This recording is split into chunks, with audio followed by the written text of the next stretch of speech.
Please be seated.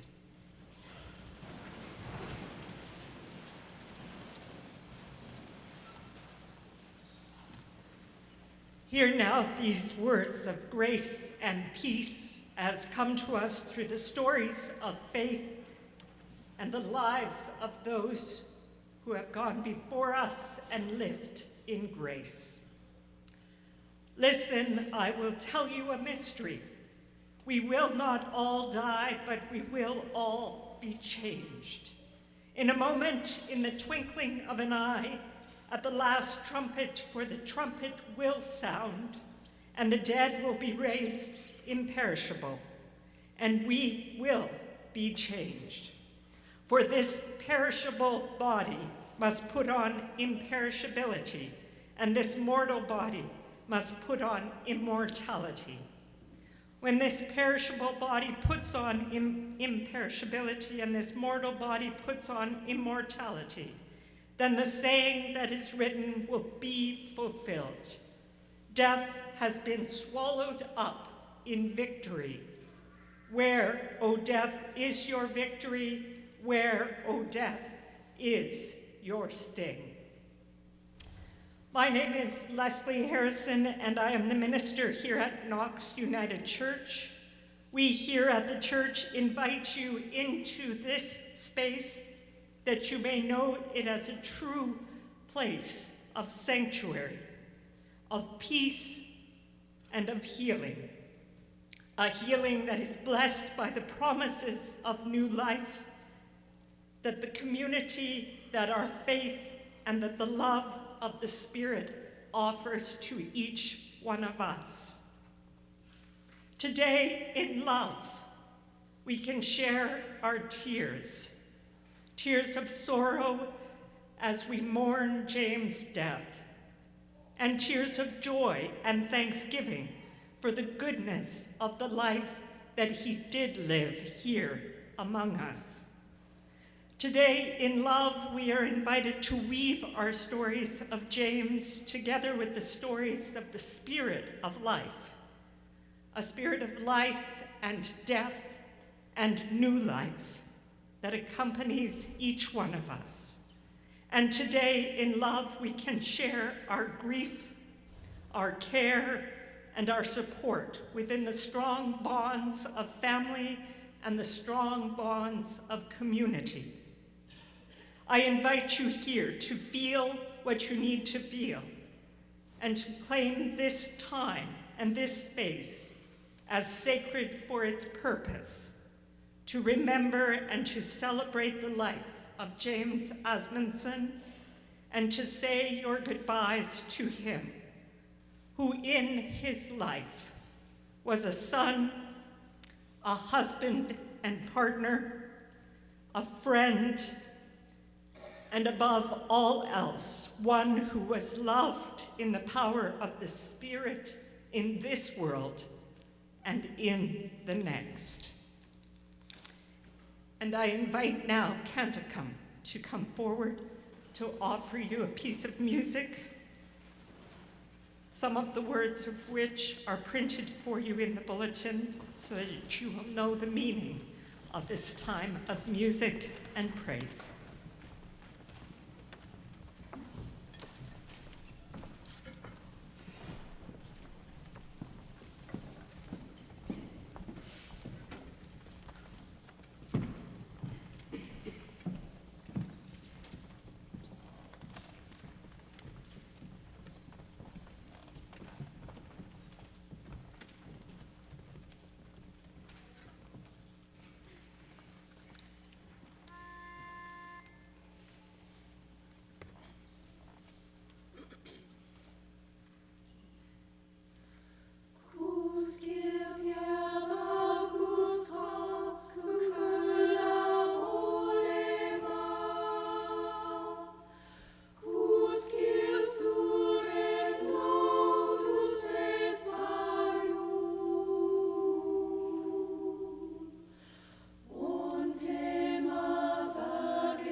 We will now hear a selection of readings from the book of Revelations. Those of you who may have participated in this kind of service before will know that this is somewhat unusual to read from the book of Revelations. Those of you who knew James will know that it is fitting. Then the seventh angel blew his trumpet, and there were loud voices in heaven saying, "The kingdom of the world has become the kingdom of our Lord and of his Messiah, and he will reign forever and ever." Then God's temple in heaven was opened, and the ark of his covenant was seen within his temple, and there were flashes of lightning, rumblings and peals of thunder, an earthquake, and heavy hail. And war broke out in heaven. Michael and his angels fought against the dragon. The dragon and his angels fought back, but they were defeated, and there was no longer any place for them in heaven. Then I looked, and there was the Lamb standing on Mount Zion. And I heard a voice from heaven like the sound of many waters, and like the sound of loud thunder. The voice I heard was like the sound of harpists playing on their harps. And they sing a new song before the throne and before the 4 living creatures and before the elders. No one could learn that song except the 144,000 who have been redeemed from the earth. Worship him who made heaven and earth, the sea and the springs of water. And I saw what appeared to be a sea of glass mixed with fire, and those who had conquered the beast and its image and the number of its name, standing before the sea of glass with harps of God in their hands. And they sing the song of Moses, the servant of God, and the song of the Lamb. Great and amazing are your deeds, Lord God the Almighty. Just and true are your ways, King of the nations. Then I saw an angel coming down from heaven, holding in his hand the key. Blessed and holy are those who share in the first resurrection. Over these the second death has no power, but they will be priests of God and of Christ, and they will reign with him 1,000 years. Let us join in prayer or meditation, as is your choice. O Spirit of mystery, Spirit of hope and healing, we gather in your presence simply with the feelings that are ours today. Some with sadness and grief, some with hurt and uncertainty, some with relief and the deep presence of the joy that memories and the knowledge that a loved one such as James has found peace. We call you by many names: Holy One, Creator, Spirit of Life, Light of Comfort. And some here today may not call to you at all. But on this day, we gather as one grieving community to lament the death of Jaimz Asmundson, to speak clearly of our loss, and to give and offer comfort to one another, to celebrate and honor his life, to bear witness to the testimony of his living, and to give thanks for the mysterious gifts of life and death, love and healing. May we find compassion. May we find hope and meaning in this time together. Be with us in the powerful presence of the Spirit that knows and loves us all. Amen. A friend of mine recently shared that she tries as best as she is able to live her life according to the words of Micah 6. He has shown you, O mortal, what is good and what is required of you, but to do justice, to love kindness, and to walk humbly with your God. This passage, along with the words of Revelations, came to me easily when I sat with Karen and with James' dad, Graham, and heard some of the stories of James' life. One among the articles written about James summarized it beautifully. James was a thoughtful, empathic, kind-hearted soul, known by many for his generosity, his warmth, and his unwavering support of fellow artists, constantly encouraging others to pursue their artistic visions with courage and with authenticity. He loved to collaborate and took many would-be artists under his wing, supporting and mentoring.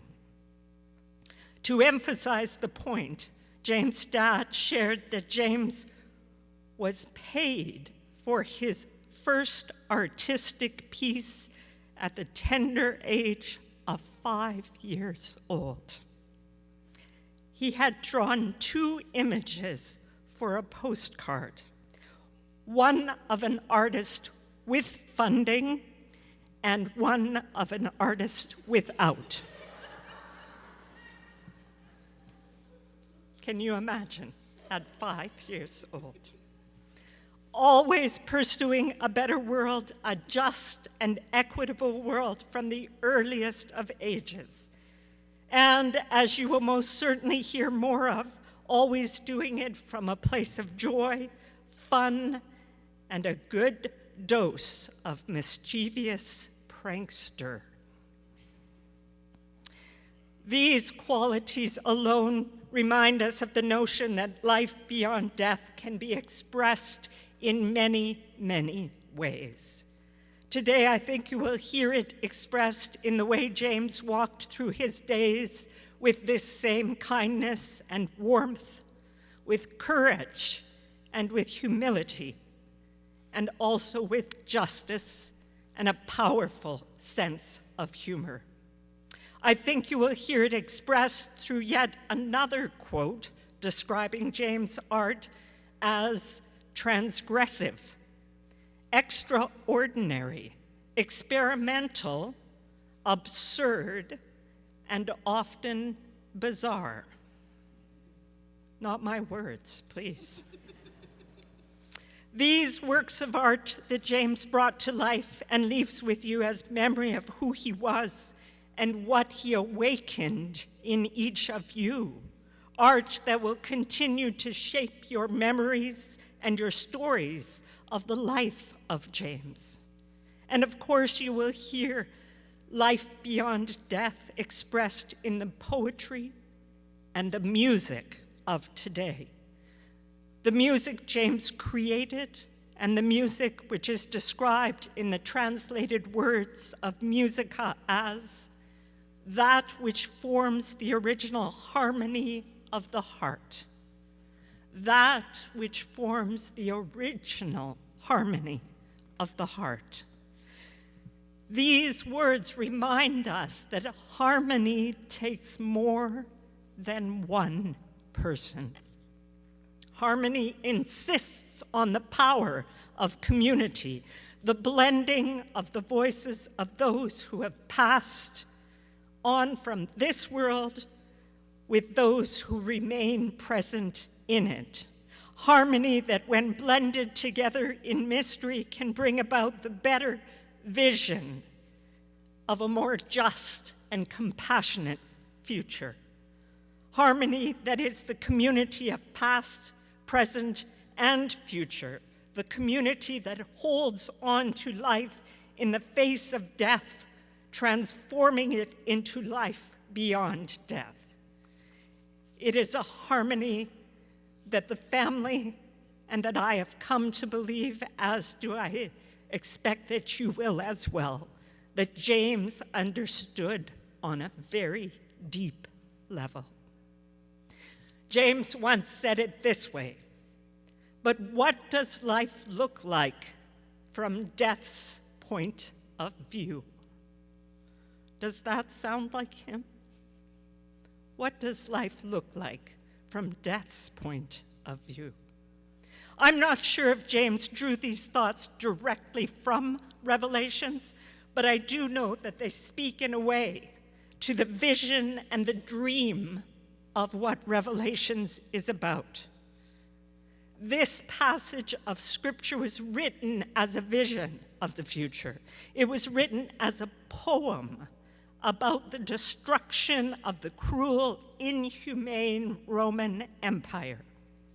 Fittingly to Jaimz, it is a poem of resistance, however subversive that happens, however that happens as it moves from the past, from those who have gone before us, to the present community, that we can carry that vision into the future.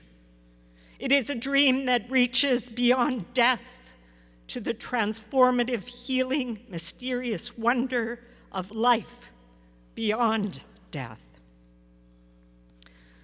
Revelations is a book that is in many ways like Jaimz' own art. It is meant to be provocative. It is meant to be transgressive, experimental, absurd, and sometimes bizarre. Again, we might find ourselves asking the question that brings us here today. Why? Why has this happened? Why did Jaimz find his life cut short at such a young age? Why? Well, perhaps both the Revelations and some of an answer to that question is perhaps it awakens us to the possibilities of life beyond death, perhaps to shake us out of the complacency or stuckness in the belief that things can never change, perhaps to tap into that which we do not understand, the mystery of that which will heal, transform, and make possible the impossible. Perhaps to move us beyond that which is too painful to believe exists, the grief and the pain of this death, to that which is too beautiful to believe it does not exist. A divine love that creates life and life beyond death. One of the basics, one of the fundamentals of faith, and I believe that Jaimz explored many faiths, many different traditions and world religions, being a deeply spiritual person himself. One of the fundamentals of most faiths is something called the imago Dei, the notion that we are, each one of us, made in the image of the Divine One. It is this divinity found in and between us, this divinity that connects us and makes us whole, reminding us that we are never, ever alone. Never alone, even in the darkest of traumas in our life. Even when it feels like we are being torn apart by the death and the grief that we experience. Even then, the divine spirit is with us, within us, and we are not alone. And so it is here, among friends, wrapped in the presence of this divinity,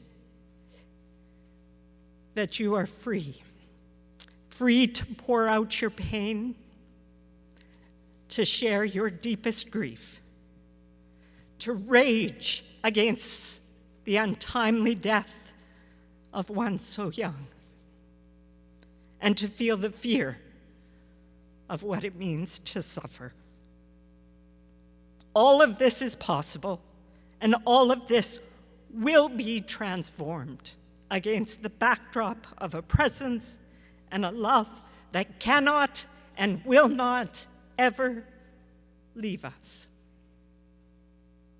This gathering today is testament that Jaimz knew this divine presence through his art, through his transformative work in community, and through his family and friends. And most certainly, he knows this divine presence now, as he continues in life after death through his art, through your memories, your stories, and through the power of community. Let this be the love that sustains, heals, and leads you onward into the quiet curve of evening. And so I invite you to stand, and you will find within the burgundy or red hymnal that is in your pew, number 278, in the quiet curve of evening. And I invite you to sing as you are able and to share this moment.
Please be seated.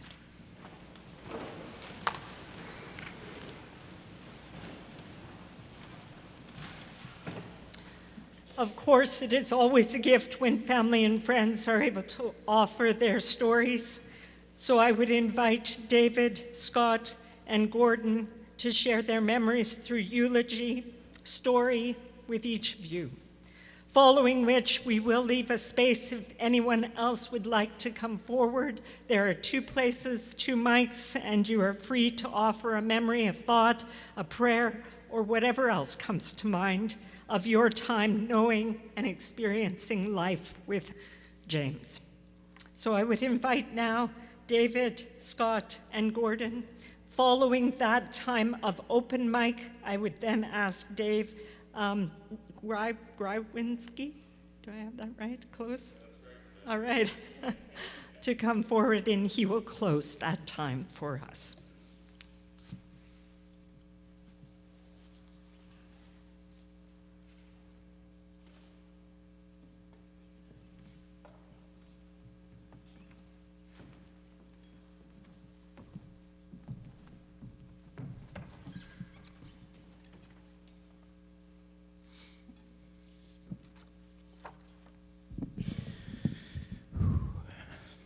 Sorry, I'm going to be a gross mess. And I'm sorry, Jaimz, but I have a shiver running through me worthy of Jar Jar Binks.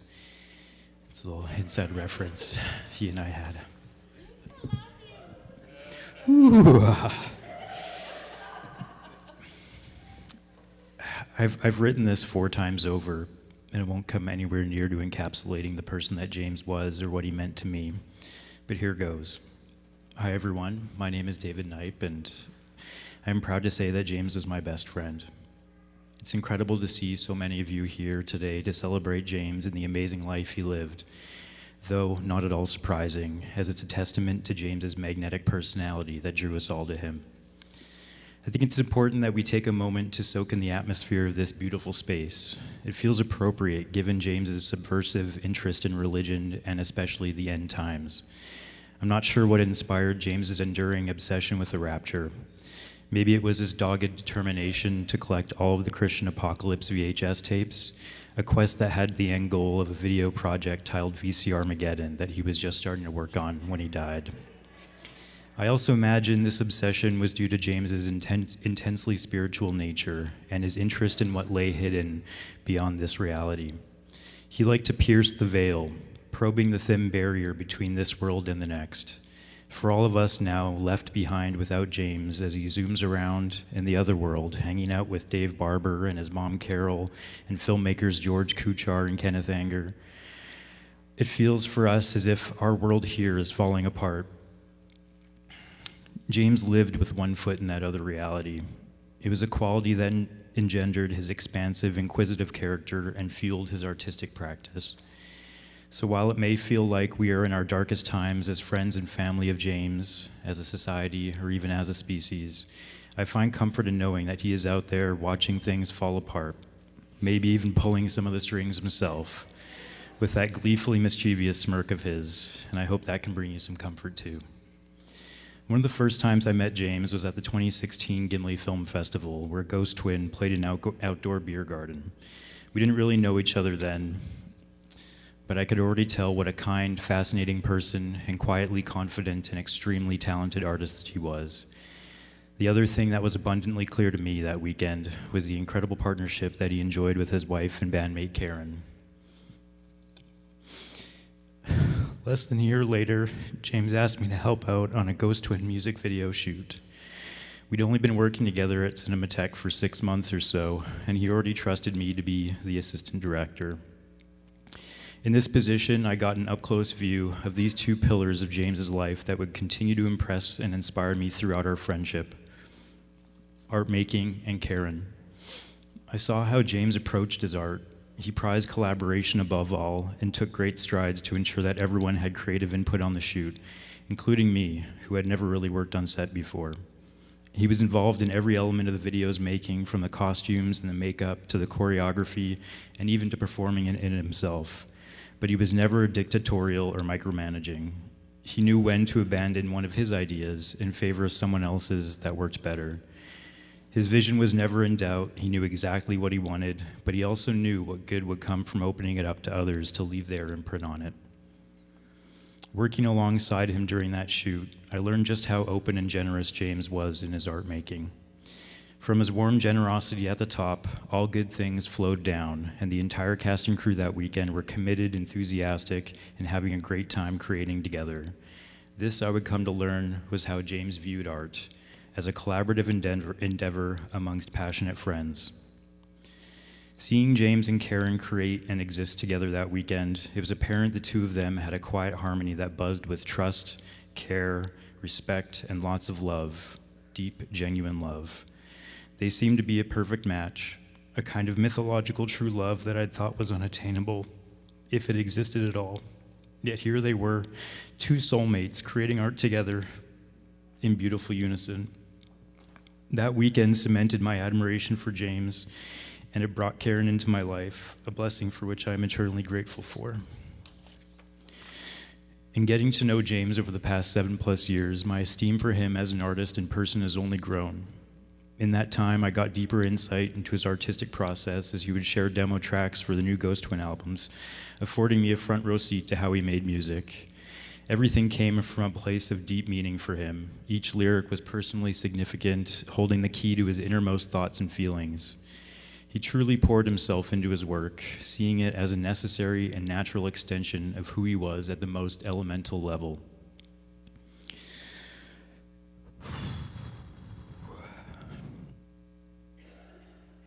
His keen intuition was always on full display, and he had an uncanny knack for knowing what a piece needed or where something needed to be scaled back. It was no surprise then that as I got to know him better, I learned of his extrasensory abilities. His art practice was a process of channeling, and given his deeply empathetic nature, everything he made had a richness of personality and vision. I've never known someone whose art was so much themselves. Working with Jaimz on Cream of the Crap, a screening series we started in 2018 to celebrate So Bad They're Good movies on VHS, was such a blessing, and one of the things that I will cherish most from our friendship. It was a space where Jaimz got to really let his freak flag fly, channeling his passion for the detritus of film culture into something that took on a life of its own and fostered a community of tapeheads and lovely weirdos like him. It was also a wonderful showcase for his twisted and irreverent sense of humor, and to see the gears of creativity turning in his mind, meant getting to see Jaimz's youthful exuberance let loose, and there was nothing more exhilarating.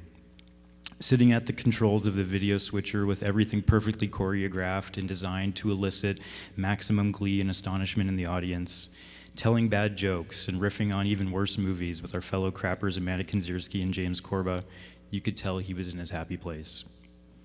Through Jaimz and his art, I was also blessed to meet his father Graham, with whom he collaborated since Jaimz was just a child. Like Karen, Jaimz's connection to Graham appeared otherworldly and anchored to something greater. The two of them were like a mirror reflection of each other, and watching them pal around filled me with such an exuberant warmth. You must know that Graham is an extremely talented artist and accomplished as well, and it's no wonder where Jaimz got his artistic sense, among many other quality shared traits. He came by them honestly, as the product of both Graham and his late mother Carol, who was a poet and artist in her own right. Jaimz's artistic brilliance is written all over Cinematheque. He edited its famous award-winning commercials, and whenever I show them to someone unfamiliar with the cinema, the first thing they always ask is, who edited this? Jaimz's talent stood out and got your attention. I was always astonished at how quickly and with such great skill he could take our crazy ideas and turn them into a sharp, stylish, hilarious, and cohesive product. The happiest moments of my life came when we were making stuff at the cinema. It felt like anything was possible, and the creative experimentation we enjoyed was nurtured by Jaimz, who fostered artistic expression and freedom like no one else. Those who crossed paths with Jaimz through his work at the Film Group, Windex, Gimli Film Festival, Manitoba Music, etc., know how instrumental he was in keeping Winnipeg such a vibrant art scene. In his work at the Film Group, Jaimz's dedication to doing the right thing in tough situations and to following his heart and acting with the best intentions no matter what the stakes was uplifting. That's not to say that he didn't look to avoid conflict when he could, but that was owed more to his innate desire to see people get along and be the best versions of themselves. With great empathy, he took on the brunt of the stress so that others could be sheltered from it. And the success and endurance of the film group over the past dozen or so years is in no small part due to Jaimz's steady presence. When Dave Barber, longtime Cinematheque programmer, passed away in July 2021, Jaimz and I became the stewards of a staggering collection of film, music, and ephemera. Together, we spent weeks poring over Dave's physical legacy, cleaning, sorting, archiving, moving, and storing. They were very difficult weeks, full of tears and sweat, but lots of laughs and hugs. And throughout that devastating period, we held each other up so that neither one of us would succumb to our intense grief. Jaimz and I felt a great sense of duty to preserve and honor Dave's life work, the same duty that I now feel to Jaimz and his legacy. When the world felt like it was falling apart between Dave's passing and the pandemic and challenges we faced at work, Jaimz was always there to invite me over for a left blonde and tell me not to worry, and that was all going to be okay. Soon after Dave died, Jaimz had a dream that profoundly affected him, wherein Dave came to share what it was like on the other side and left him with a seed of inspiration for a new Ghost Twin song. Jaimz pored over that song for years, wanting to make sure that he got it just right for Dave. And I've been dreaming of Jaimz a lot since he passed. And in every one of those dreams, he's telling me not to worry, not to sweat the small stuff, as was Dave's mantra. The day after Jaimz died, I calculated that over the past 6 years, there was no one else that I'd spent more time with. It's said that you're lucky if you get 1 or 2 people in your life who really understand you, who truly accept you for who you are, and Jaimz was one of those people for me. We hit it off immediately, and it didn't take us long to realize our fate as kindred spirits, as we formed an inseparable and strange bond that beget its own private language full of inside references and silly voices. If I needed something, Jaimz was there, without a doubt. He drove from Winnipeg to Toronto with me and my 2 cats, never once complaining, just wanting to spend a few more days with his best friend. And I've no doubt that many of you have similar stories to share about being the beneficiary of Jaimz's steadfast support. Meeting some of Jaimz's oldest friends since he died and hearing their stories, I see the similarities to my relationship with him. And it's clear that if you were lucky enough to be close with Jaimz, as I'm sure you all were, you truly formed a bond that was as strong as anything. Jaimz's genuine character and huge heart left no room for superficial connections. He and I shared so much together, and every day since he died, I find myself with a dozen thoughts or observations that I would normally bring to him, and I'm not sure where to put it all. There's a Jaimz-sized hole in my heart that I'm scared won't ever be filled again. And there's a collective void in this room, open up amongst us all, where his boundless spirit once resided. But I know that he's still in me. I'm having a really hard time making it through the days without him. My heart is broken. My heart is broken for all of us who've lost this amazing and tremendously special person. My heart breaks for the world that would miss out on all the incredible art Jaimz would have continued to create, including the wild and unique film projects, Nicky Necropants and Monster at the Milk Factory, and of course the next Ghost Twin album. And most of all, my heart is broken for Graham and Karen. I love you both so much. You know I'm always here for you, always. I feel lucky to have been welcomed into this strange and wonderful orbit of people around Jaimz, of which you're all a part. So whenever I'm feeling sad and missing Jaimz the most, I'll celebrate him by ordering some fried chicken, putting in a movie, good or bad, pour myself a tall glass of frosty Jägermeister, the cure-all for whatever ails you, according to Jaimz, and surround myself with the people I love, because we never get enough time. I hope you'll join me. Jaimz was a seeker. I'll continue to seek for him. I hope you all do too. I look forward to seeing you in my dreams, Mr. Jamie.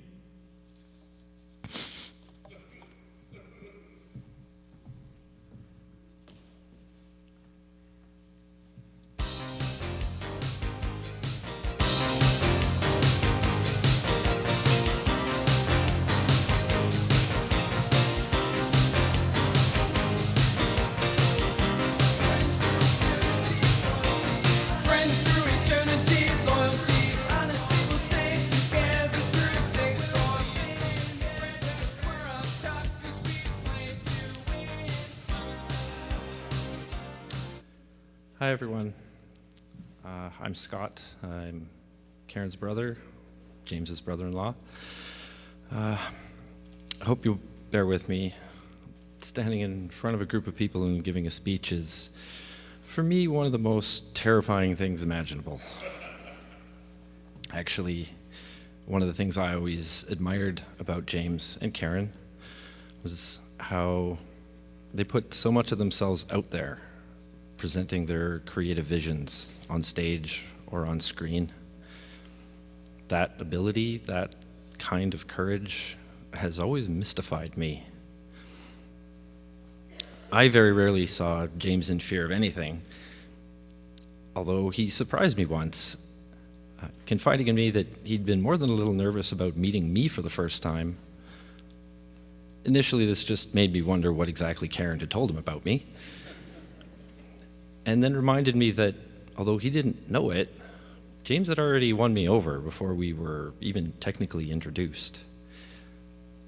See, the first time I met James, all I knew ahead of time was that my sister wanted me and our parents to meet him, which was more than enough to pique my curiosity. It was a nearly unique occurrence for Karen to bring anyone around to meet the family, so I already knew this was someone special. But I admit, when I first saw him, with his big goofy grin, dressed all in black, kind of wild hair that was dyed bright blonde at the time, and his little soul patch, my very first thought was, really? This guy? But right away, as if on cue, he looked over at Karen, and my opinion completely changed.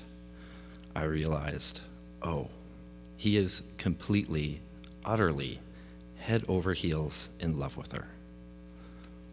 And once I saw that, I couldn't ever unsee it. From then on, every time I saw James, and even now, every time I think of James, to my eyes, in my mind, he might as well have had tattooed across his face, James loves Karen. That, I was on board with James. How could I not be? I still didn't know exactly how well we would get along, but it didn't take long to figure out. I like humor, and as you all likely know, James was absolutely hilarious. Honestly, as soon as I heard his Wookiee impression, I knew we would be friends. And when he and Graham, his pa, got going, whether just teasing each other about who's telling the story wrong, or singing an absurd duet to a Bing Crosby tune, they were a comedy duo that worked together like a wink and a smile. When I first realized just how funny James was, I'll admit to a twinge of envy, but this ended almost before it began. See, James never set out to be the funniest guy in the room, though he often was. And he never really put people down with his humor. Even when he was teasing me, I still always felt like I was in on the joke and not the butt of it. So I quickly became just grateful to know him, happy to have him in our family, and fortunate to have him as a friend. How could I not be? Sometime later, James wanted to talk to me about working out. I'd been going to the gym regularly for a few years, and he'd just been at it a couple of months. I was thrilled. Not just that this was a hobby we could share, but I thought, since he was new to it, I could probably impress him with my knowledge and maybe even how much I could lift. Oh, yeah. Some of you know where this is going. I asked him what his favorite exercise was, and right away he said he really liked the bench press machine. Not really expecting much. I asked him how much he was lifting on it, and he told me, oh, just a little over 300 pounds. I was stunned. If I'd been a touch envious of how funny he was in that moment, I probably turned bright green. Even then, I couldn't hold it against him. He wasn't bragging. In fact, at that time, I don't even think he knew how impressive his strength was. But also, by then I knew him well enough to know that for all his many natural talents, for all the creative vision, the technical skills, the comedic gifts, and even the physical strength, for me, the most impressive thing about Jaimz was his just being a good person. He truly cared about, wanted to do right by everyone. And that means Jaimz was more than just gifted. Jaimz was a gift. A gift to everyone his life touched, personally, professionally, artistically. In the time he had, Jaimz lived so much life, spread so much laughter, and loved so fully. Although I know we're all hurting for that precious gift is no longer with us, I also know we've all been made so much better for having had that gift in our lives. How could we not be? Thank you.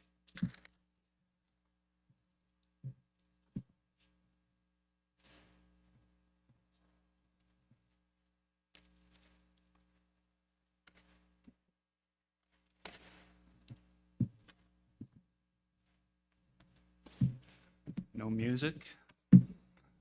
No levity? Okay. So I know Jaimz is looking at this room and looking at all the black. And what's he thinking? Goths. Goths on the bus.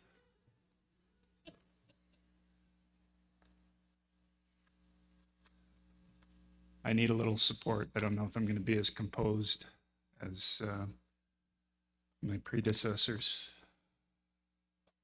But hello, everyone. It's so wonderful to see so many faces, true testament to the impact that Jaimz had and continues to have on everyone.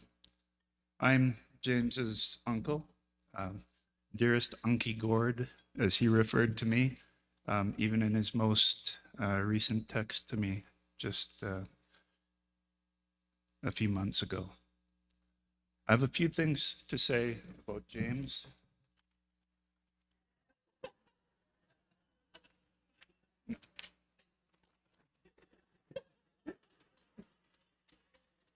I'll try and keep it a bit briefer.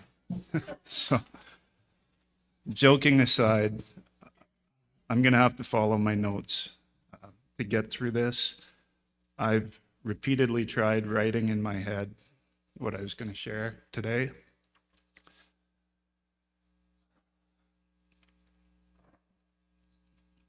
But I could never get past a few of my favorite things.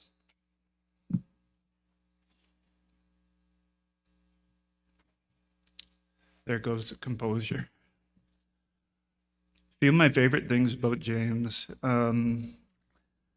Actually, to paraphrase something that his lovely partner Karen recently said, I cannot summarize Jaimz. So it's just a few thoughts on the things I can't get past. Things I hope you'll all be familiar with. His warm smile.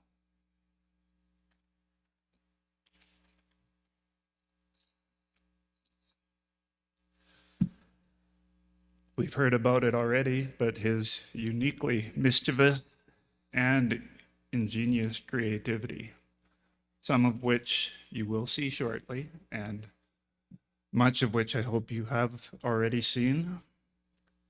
And the very best being his awesome, warm, and full hugs.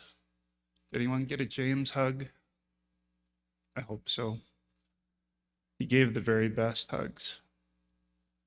So now You may want to close your eyes for a moment and feel James wrap his arms around you.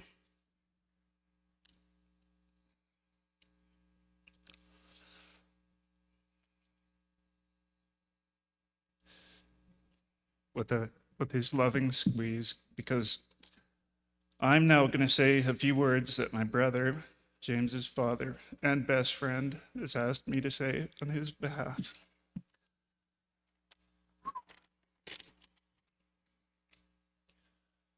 I speak in front of people all the time. Big groups, this is the hardest. This is the hardest. So this is for you. And this is from Graham. By now, the span of James's artistic career is legendary. Most of you would know that James arrived at Video Pool at the age of 15. He made Attack of the 50-Foot Chihuahua from Outer Space and remained at Art Space forever after. Nevertheless, he already had a track record, having shared a studio with his father since he could hold a crayon. He also earned his first artistic fee, as you've already heard, at the age of 5, having been commissioned to do an image for a Support the Artist postcard campaign. He promptly invested his earnings in the purchase of a crystal ball. He'd been wanting that crystal ball for some time, and it remains in his curio collection to this very day. You brought it? Okay, so it's in the back if you want to see. James was always collecting, and he had a particular fascination with codes and secret information.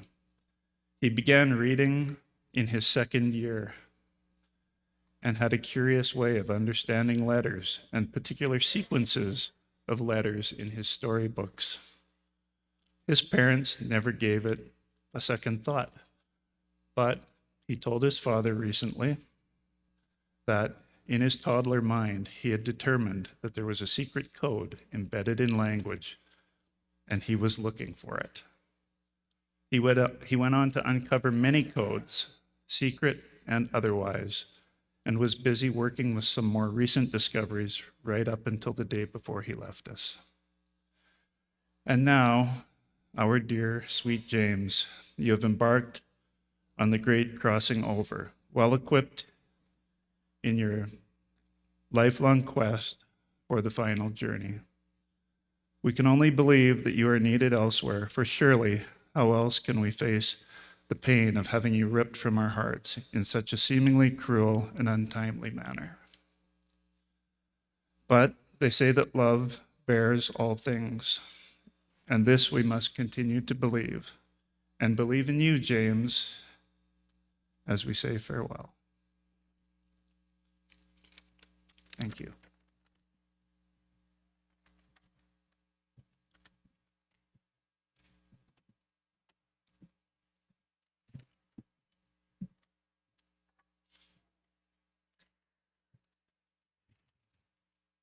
Again, this time is for anyone who would like to come forward and offer a story or a memory or a thought of James.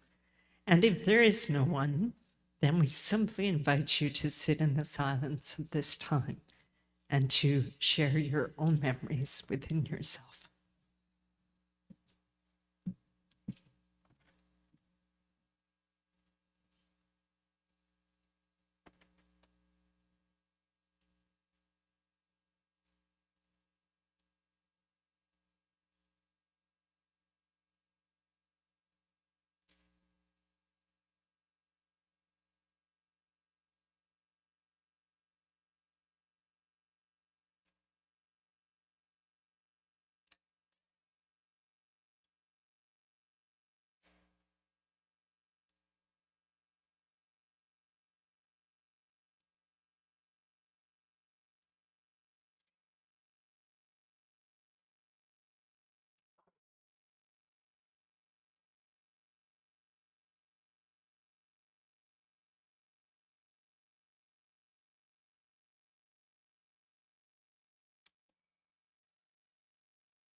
Hey, I have tons of Jaimz stories.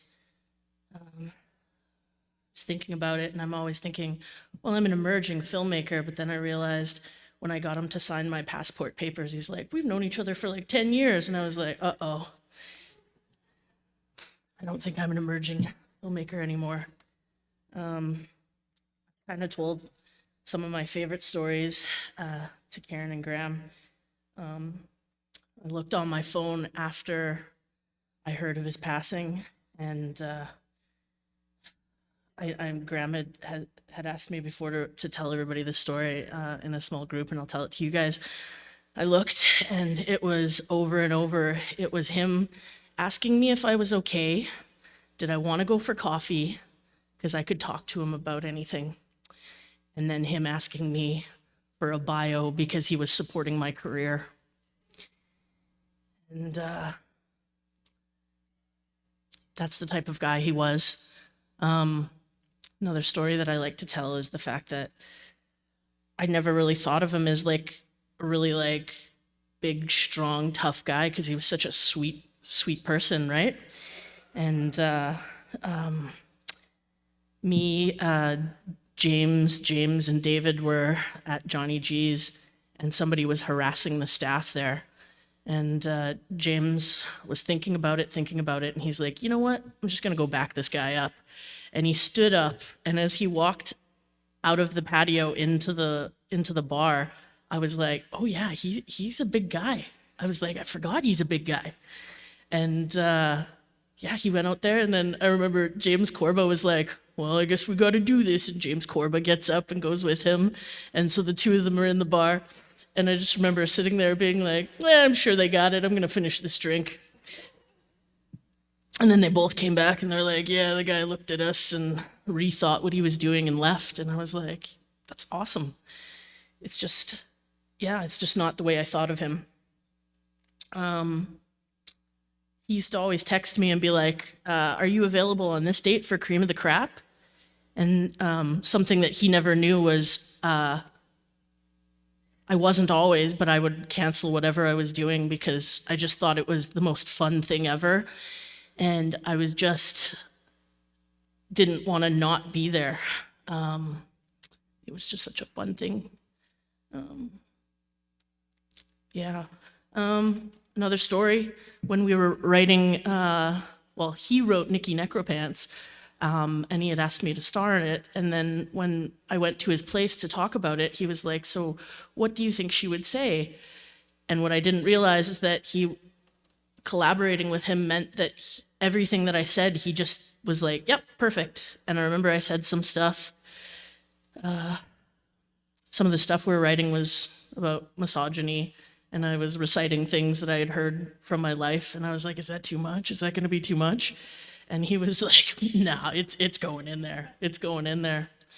And yeah, it was an incredible experience. We did it in an afternoon, and he treated me so well, and I just was like, is this what it's like to collaborate with other people? It's not. It's not how it feels with everybody. Yeah, don't let your good times with Jaimz fool you. Not everybody is that great. Yeah, I have tons of stories. You know, we work together, just so supportive. And one time at work, we were, you know, there's lots of struggles, lots of drama, people call it. And I know a lot of people, it's a huge turnoff for them. And for me, it means that there's work to be done. And I know that that's what Jaimz and Dave Barber also felt. And you know, I take a lot of inspiration from both of them. They're both very huge parts of my life and career. You know, I chose this life, and I remember talking about how I found my people when I went to Winnipeg Film Group, and I remember doing that on camera one time, and Dave Barber was there, and he was like, and I was like, well, that's how I feel. And I was like, that's great. And I was hiding some stuff from Jaimz because I thought it was a conflict of interest to complain to him about other people at work. And then one day I remember we met in the back alley. I don't know if David Knight remembers this. We met in a back alley, And I was like, yeah, he's so mean to me. And he's like, you should have told me. And I said, I just didn't want it to interfere with our working relationship. And he said, no. And he just assured me that, he would be there for me. And that's when, whether it had to do with work or anything, he would text me and be like, do you need somebody to go talk to? He's a really, really good guy that way. And so I have a billion other stories that, I'd love to share with people sometime. And I just remember a lot of people talking about, New Year's Day is going to be such a hard thing. And I just, I was having, I don't even know completely what was going on, but I had no plans for New Year's Eve. And if you know me, that's like, I have crazy FOMO and I didn't know what to do. And I think I mentioned it in front of James. And then that was it. I got invited to his place every year for New Year's Eve. And that's the kind of guy he was. He would collect you if he thought you needed him. So, I'm so sorry that this happened. And I'm gonna very much miss him.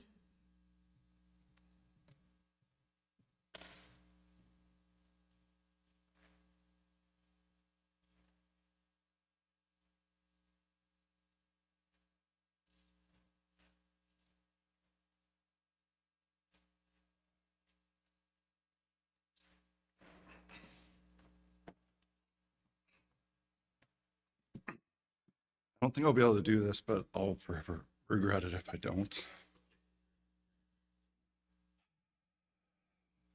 I don't know all of you, and all of you probably don't know me, but if you're here, that means that, James loved you and you loved James, and means you're probably a good person. Me and James had been friends for 25, 26 years. I still remember little teenage James, and I was even younger. And the first thing I thought about when Graham phoned me and reality struck when I learned of James's passing was, wow, I lost my best friend.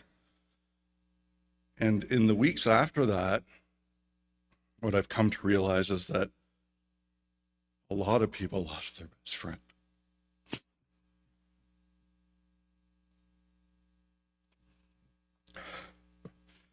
James was so important to so many people, and he brought out the best in the people he knew.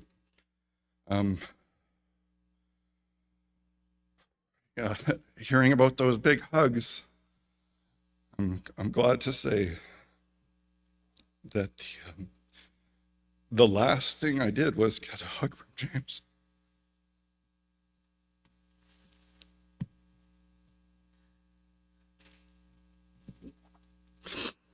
And I'm so glad that I did. David mentioning having things throughout the day that you just want to tell them and not knowing what to do with them.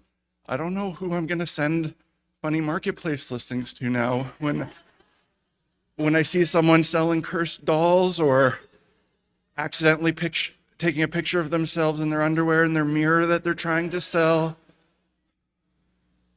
When I find a tape that either I think he wanted or that I wanted to brag that he didn't have and I found, who am I going to send that to? I have so many stories of James that I can't really pick one or remember them all. But I do remember several years ago, we took a trip to Minneapolis to see Kraftwerk play. And we found out, this was around, I think it was in October, and we found out from someone that in Minneapolis at this art studio, they had a haunted house in a basement. And it wasn't a normal haunted house. It was one of those ones where you sign a waiver for. And I remember Damien was with us and he was too scared to go in. And because they had screens and you could see part of what was going on, and he wouldn't have it. But me and James were determined to go in, and I don't think either of us would if it wasn't for the other person egging them on and neither of us being willing to be the ones to say no. So we went, and the way this walk through haunted house started was we were in a basement in this big, huge space as big as this church, and it was pitch black. And we just wandered around trying to find our way through as people would come up and poke us and grab us and scare us. And I just remember holding James's hand so tight, like two little babies. And you know what? We made it through that room. And it only got worse from there. I will never forget standing at the end of a hallway with a very large, sweaty, smelly man, not James, a large, sweaty man wearing a pigskin mask and a butcher's costume, breathing into my ear, saying very inappropriate things. And every ounce of my being just wanted to run, but I couldn't because James hadn't made it up the hallway yet. So I waited for him because I knew he would do the same for me. And I'm gonna miss him. And I know all of you will too, but he made us all better people than we ever could have been without him. So, yeah. Goodbye, James. Love you.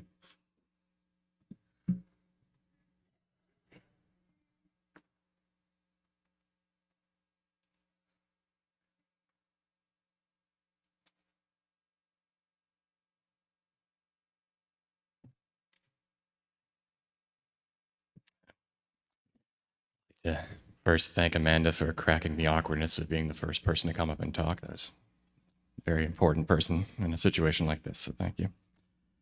I've known James for a few years. As many have spoken about, cream of the crap. I shoehorned my way into James's life because I admired what he did, which was find a place for weirdos and misfits. He was very good at that. If he noticed there was something odd or strange or weird or not hospitable about you, he'd find a place for you. I went to those events and I expressed to him that I'm a visual artist and I would love to sell my stuff at this event, even though that's not what it was for. And he let me do it. He didn't have to, and he let me do it. But through that, we became friends, and we began sharing our love of bizarre media, bizarre artists, bizarre music, just the bizarre. And when Dave Barber passed, it was James's responsibility, as was spoken about by David, to go through his effects, and there was a massive mountain of the posters and promotional materials that Dave had made for the Cinematheque since its inception in the 80s. And James didn't want to get rid of them. He didn't know what to do with them. But I am an artist who works with paper, and James had the idea to come to me to do a mural with those posters in the bathrooms of the Art Space building. He handed me hundreds of posters and told me to, his original plan was cover the entire walls and ceiling of the bathrooms of the Art Space building. I politely told him that would be terrifying for anyone who went into the bathroom to be surrounded entirely, and he was a tad disappointed that I didn't want to do his terrifying idea. But he told me to do it. And I know there are a lot of people here who are very close with James, who, you collaborated with him on something in film or in music. But like I said, James collected misfits. So he collected a visual artist misfit into his menagerie of people he could call upon. And he asked me to do this. And if you're a creative person in this room and you've had to collaborate with someone before on a project, you know that there are essentially two types of collaborative processes. There's the ones where it's a project that might take you 2 or 3 hours, and the person sends you 500 emails and micromanages every single element of everything he wants you to do. And then there's a project like something that Jaimz wanted me to do, which is going to take an entire month of my life and be the most elaborate, creatively fulfilling project I've ever done, and just told me, have fun with it. Do whatever you want, I don't care. I trust you. It took me an entire month to do it. Every single day, when Jaimz was leaving the office, he would come by the bathrooms and see what I was doing and what the progress was. And I can tell when someone's giving you a compliment and they don't mean it. But every single day, Jaimz had a compliment and he meant it. He encouraged me every single day. That mural is dedicated to the memory of Dave Barber, but it would never have happened without Jaimz.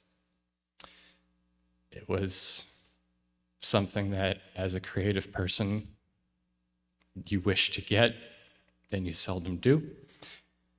Jaimz was a genuine supporter of everyone in his life who he saw had something in them that they wanted to get out and they wanted to express. And he gave you opportunities, he gave you encouragement. And that's something I'm always going to miss. And that's something that I'm going to try to be for other people in my life. If that's anything that Jaimz left me with, it's that. The feeling that in some small way, we can be to others what Jaimz was to us. And though he's gone, every time I walk by that building, I'm going to remember him. Every time I watch a movie that boggles my mind and makes me laugh when it wasn't supposed to, I'm going to remember him. And when I say a quiet little yes to myself when I find something in the Value Village VHS section that I know is not worth $2, but I'm going to take anyway, I'm going to think of him.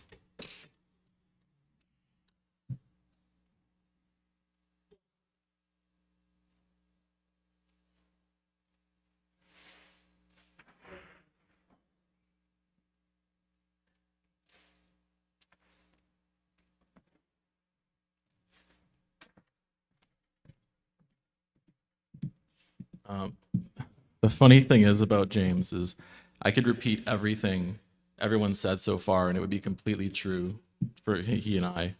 It's just amazing that I think I've known him for over a decade, but I couldn't tell you exactly how he came into my life. All of a sudden, we just started talking about music and films and art and things like that. We were just best friends like everybody else in this room. It's just incredible. We toured together. We did so many fun things. It's unbelievable. The more I hear from other people that he touched them the same way, it's hard to believe that someone that generous could be gone. But if anything, I think it just means we all have to step up and fill the hole that he's left, because he encouraged me to do so many things that I probably wouldn't have done without him. And there's, like everyone else here, there's so many stories I could say, and so many funny little things and jokes and things like that. But I'll never forget, I didn't even know he played music. I think we met before Ghost Twin even started, and one day he said, "Oh, I've got a little thing here I've been working on, just a little bit of music." And I went, I didn't really know what to think. I went, "Oh yeah, Jaimz, show me. I'm sure it's really cool." And he went, "Just let me know what you really think." And he played me Ghost Twin, and of course I went, "This is incredible! Like, this is incredible." It was just another thing that Jaimz blew me away with, as I'm sure he's blown all of us away with. The variety of things that he's done. It's unbelievable. I remember touring and with Jaimz and Karen, just driving Karen up the wall, imitating Steve Brule with Jaimz. We wouldn't stop. He's a good boy, just needs to be set right. We wouldn't stop saying that for days and days, all the way to Calgary. Yeah. And just, so many, the in-jokes like that. And just, I don't want to take up too much time, but I thought I knew a lot about crappy movies. I do not. Hanging out with James let me know that there's a world of crappy movies that I have to discover, and that's part of the richness of life.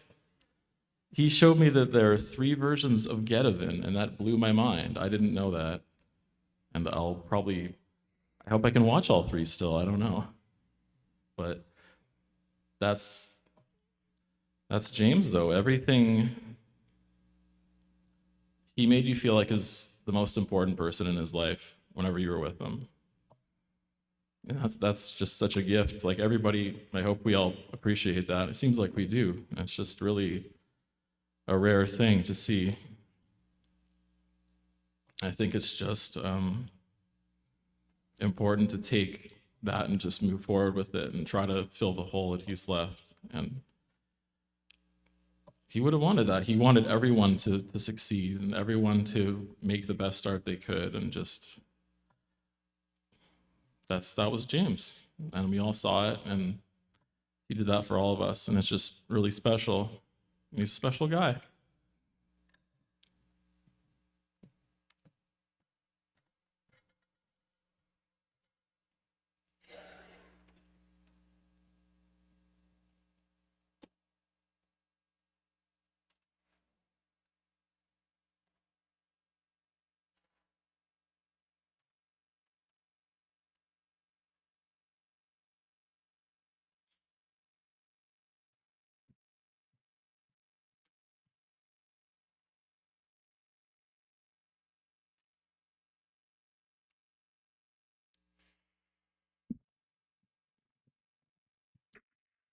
I'll try to keep this short and sweet, but it's challenging when discussing someone like James, who made a profound impact on my life in the brief time that I got to know him.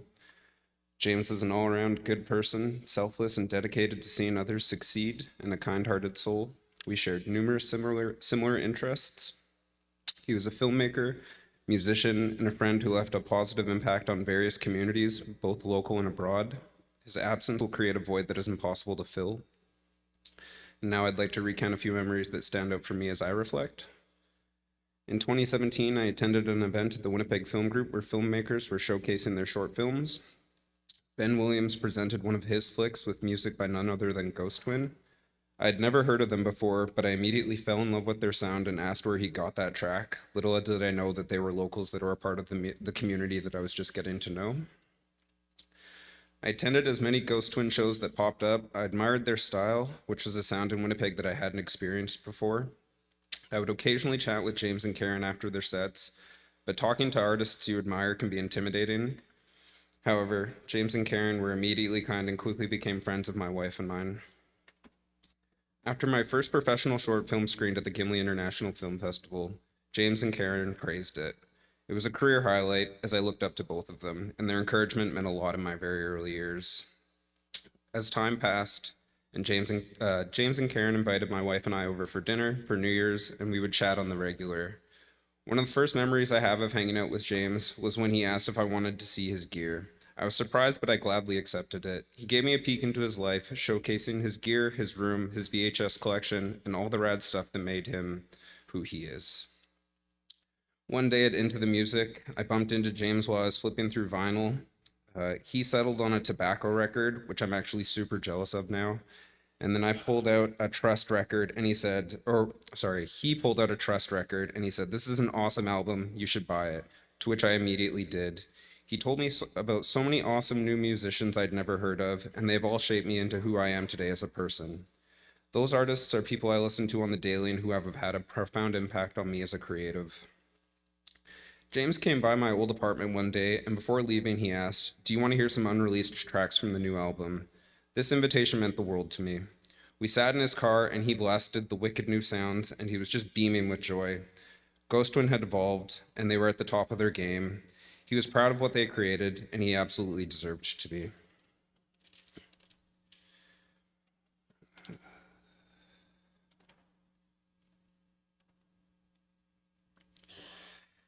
Later, James and Karen asked me to direct a music video for one of their tracks off their newest album called Become Control. I couldn't believe it. It was one of my favorite bands asking me to shoot one of their videos, and it's a career highlight that I will never forget. They were the best people to work with, and I put in as much effort and energy as I could to make them proud. I'll never forget the cream of the The conversations about what Joe Bob is going to play this week were just shooting the shit. James and I stayed in touch via Messenger, and he always checked in, even though I felt like an imposter trying to find my way in the industry. It didn't matter to him. He was nothing but kind and supportive. One of the last things we talked about was Ghost Twin going on tour in the future, and I told him that Karen and him could both crash at our place in Montreal if they needed to, and he said he would absolutely hold me to that.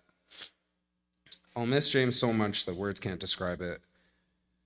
This was all written in January, or at the start of January, so the past few days had been a blur, but I got to watch one of DJ Hate Me Or's tribute streams to him, and it was a DJ stream on Twitch, and it was just so incredible, and it just reminded me of all the good times of listening to Ghost Twin and his previous band, Winter Rainbow. I tried to make a tribute video for him, but I felt it was too difficult to do him justice in such a short period of time. But I'm glad his wide body of work is available online. A piece of him has been left with all of us, and in some ways, he will always be here with us. It breaks my heart how early James left us all. It was a dream of mine to have him score one of my films, and I just thought we had more time. It breaks my heart that there are Ghost Twin demos that may never see the light of day, as I'm sure they are out of this world.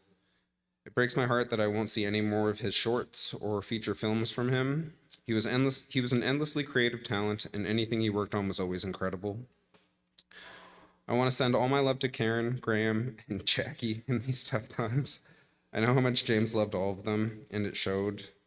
I hope they can see how much James was loved, not just by the local community, but all the groups he impacted across the world.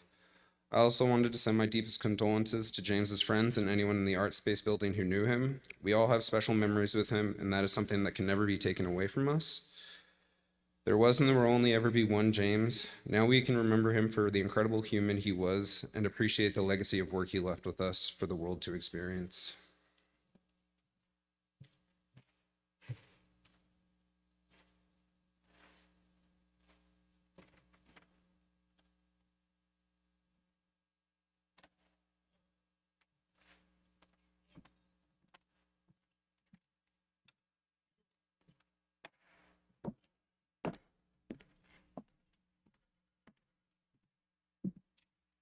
Hey everybody, I'm Karen, James's wife. Just wasn't sure what I was going to do. I don't think I'm gonna give a speech or talk about my feelings, but I'm sure you know what I might say. Thanks. Everything that's been said has been so beautiful. Yeah, the only thing I could think of doing with this particular space and environment and resources was there's a song that James really, really loved that I think that he's asking me to do right now. He liked the way I sang this, and it's called When I Was in My Prime. It's by Pentangle. So I'm gonna try this, and it might be a disaster, but I will do my best. Yeah. But the acoustics, am I right? Gotta. Let's try that key. I'll change some of the words to make it more polite.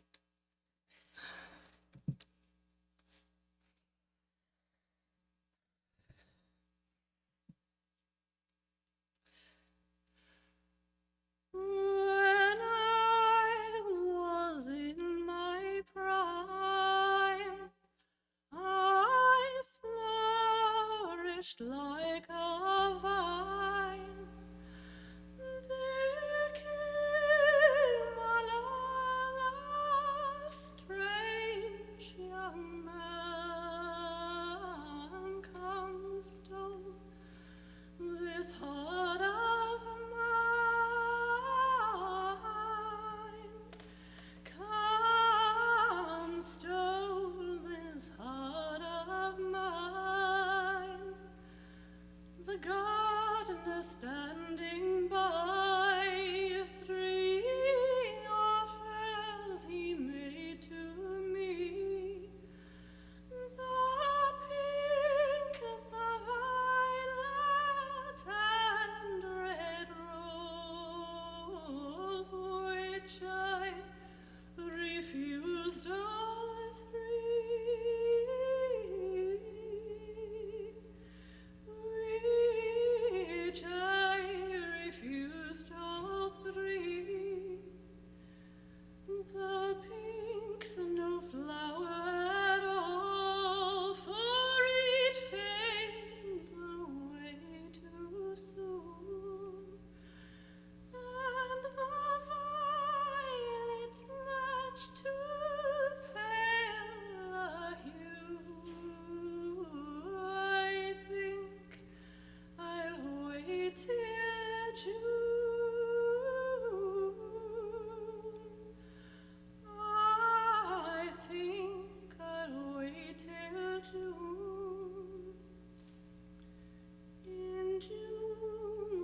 Thanks, everybody.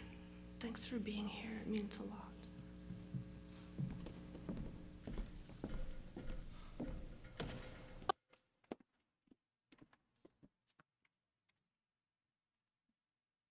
I'm going to invite Dave to come forward now and to close this time and to introduce us to the video echoes.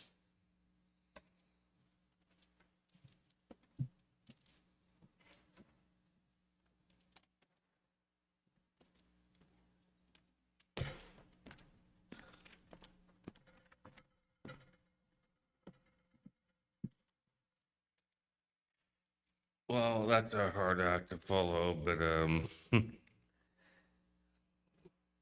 God bless everyone. This room is so full of sorrow and love. The last time I saw James was in the middle of December, and it was in the opening night of the documentary festival for that, and him and I, we sat down and we had a drink, and he asked how I was doing, and I said, well, I don't know, I'm kind of stuck. I go, it's been 2 years, and I just seem to not get past my grief with my dad who died. He had cancer. It was gonna be there anyway. But my other friend who, he was found dead in his apartment 5 days after my dad's death. And I was having trouble moving past that. And I'm like, well, I have money to buy food. I don't sleep in a bus shack. I sleep in a bed. And I have a mother who loves me. Why can't I go forward? Why am I stuck? It's been 2 years. And James said, well, you're allowed that. You're allowed grief. You're allowed grief. And it doesn't matter what you have and you don't have. You're just, you're allowed to be sad. It's okay. And so, I don't know, I tried to move forward, and James was saying, well, you're allowed to be sad. You're allowed to go forward. I'm so sorry. I've been thrown off by the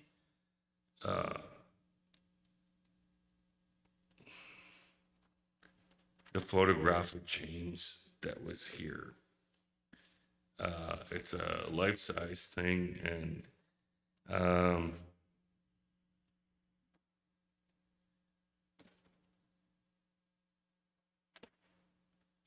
what he said was, you're allowed to be sad. It's okay to be sad.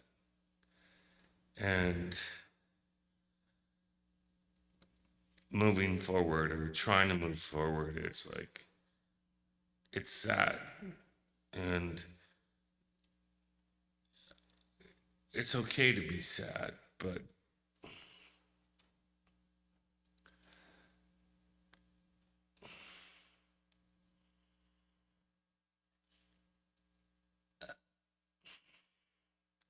and I'm sad. You're sad. Everybody's sad. It's like, it's just, when grief takes you, and it's like, okay, I'm brushing my teeth. Why am I crying? I'm walking on the street, and every step I take feels like I'm dragging all the concrete with me. I'm sad. And James said it was okay to be sad. You deserve that. It happens. And he knew that back then. He knew that before he passed. It was just like, I don't know. There's moments of grief, and I hope that James visits you in all of them. I hope he visits you in a dream. He told me about a dream where his mother visited him and told his father to quit talking about her. And grief is everything, as what James told me that night. And we had 2 martinis, and it was like, it's gonna be, I hope he visits you in every form, whether it's a dream, whether you see the light in a camera lens, the way it hits the camera, whether it's a dog in the park. James is there. And he's magnificent. And I'm sorry, that's all I have.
Last night, I had a dream that my mom, in the hospital battling cancer, had died.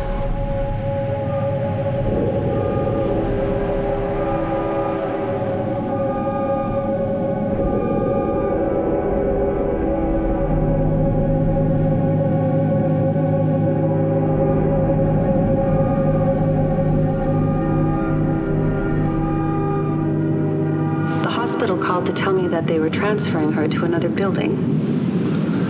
It was her request that she not be buried, not be cremated, but her body be donated for scientific research to help find a cure for lupus and cancer, which she battled in her life.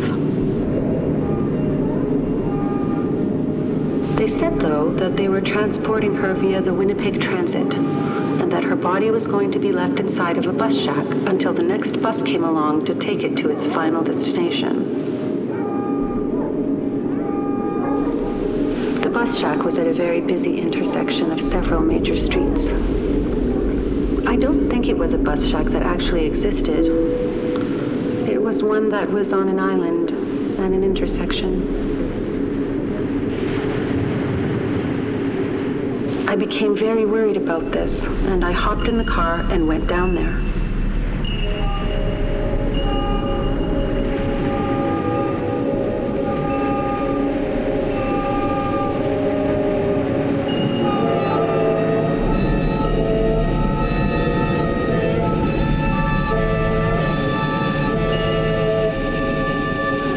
enough, there it was. A small cardboard box left on the bench in the bus shack. Actually, the box was 2 beer flats taped together. I was amazed at how small the package was. But then it almost mirrored how small she got before she died.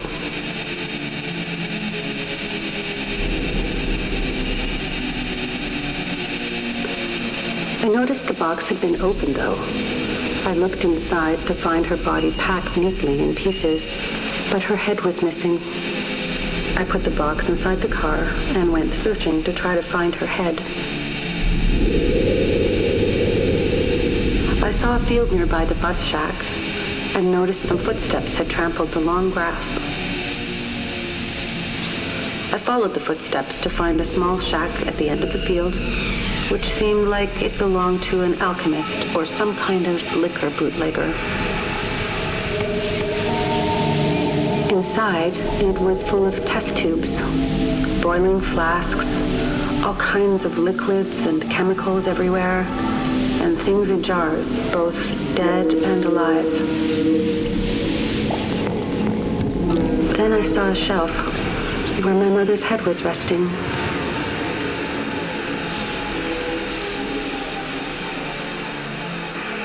It was still alive, eyes slowly blinking, and her mouth with parched lips was trying to speak.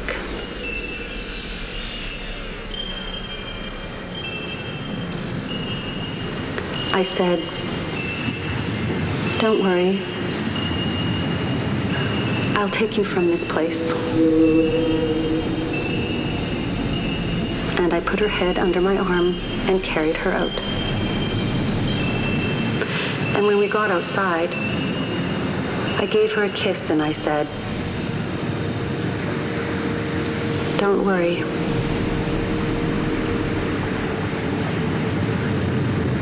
I've got you. You're safe now."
Afternoon.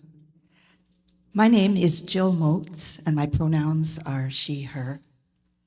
I was honored to be asked by Karen to do a reading now, followed by a couple of minutes of silent contemplation. After I read the words, I will ring the singing bowl to open and then later to close this time of quiet reflection about Jaimz and his meaning to us. The words chosen for today were written by Jaimz himself when he was just 17 years old.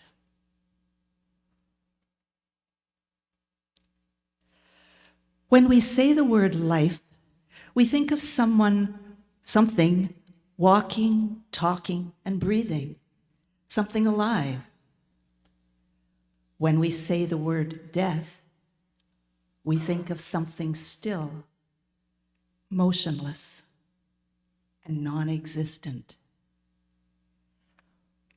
When we think of life, we think of now.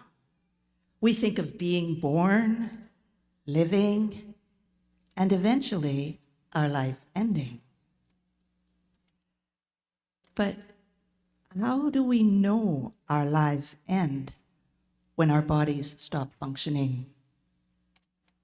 How do we know that that is the end of us. We say that death is non-existence, and there is nothing after life besides a rotting corpse in a nice box 6 feet under the ground. But this is the point of view of life looking at death. Yes, to life, death is lifeless. But what does life look like from death's point of view? Deathless? Is death really non-existence? Or is life just the beginning? If death is non-existence, then that means that it isn't here. Then where is death? Certainly not in a box 6 feet under the ground, because then it would be here.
Following the commissioning and the postlude, the family invites you to stay for a time of food and fellowship, a time once again to share your memories and your stories and your thoughts of time spent with Jaimz.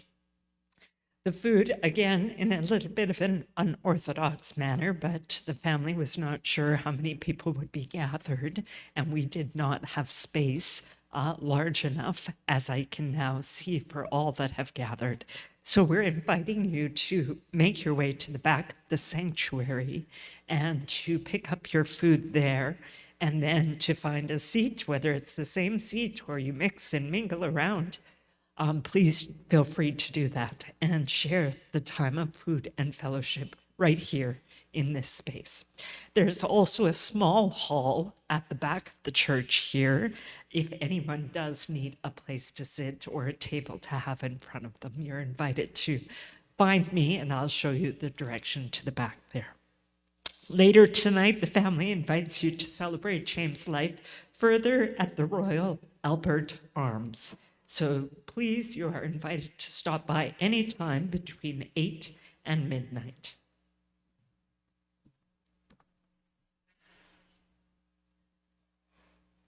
I'm going to invite you to stand for the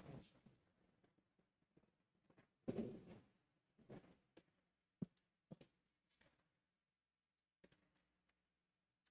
Eternal God, you breathed into lifeless dust and from the first fashioned us in your image.